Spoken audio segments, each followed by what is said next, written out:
हाय लोगोफोर चेनेलखौ subscribe खालामाखैबा subscribe खालाम बेजों लोगोसे कन्टेन्टनि सावगारियाव थुना हो मानोना आं लेटेस्ट भिडिअ आपल'ड खालामनायखौ नोंनियाव सिगांसिन सहैनाय बायदि।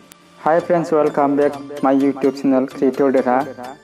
आं माखासे प्रब्लेमाव भिडिअ बानायनो हायाखै। दाख्लै मोनानि बार आरो अखाजों लाइनआ जलाबायनानै दंमोन आरो नेटवर्कआबो एसे प्रब्लेममोन। आं दिनै भिडिअ खालामनो हास्लाबासै मानो होनबा हाखु दाखु खालामबा मोजां जाया। बेनिखायनो आं माखासे सोंनायनि फिननाय होनो नागिरदों। अब्ला फैदो भिडिअखौ जागायनोसै।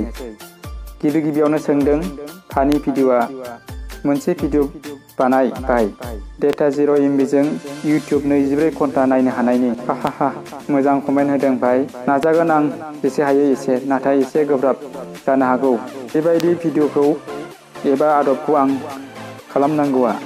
बेनि उनाव कमेन्ट होदों मदद बसुमतारी।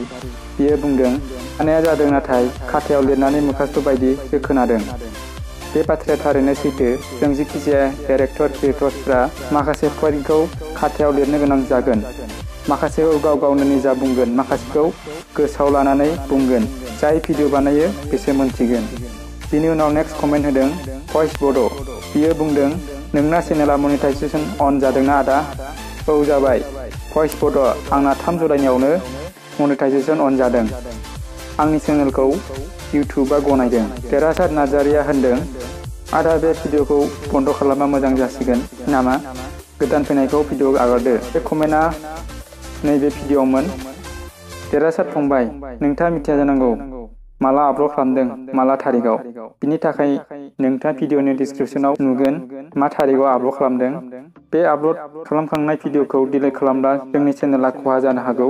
बेनिखायनो जों आपल'ड खालामनाय भिडिअखौ जानला मोनला डिलिट खालामनो हाया। नांगौबा ओरैनो थाथों, बियो नोंथांखौ जेबो खहा खालामा।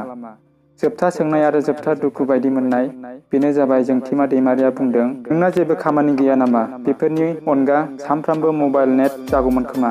सोमोन्दैल' दोन बेफोरखौ। आं दिनैनिफ्राय दोनबाय इउटिउबखौ। बाय।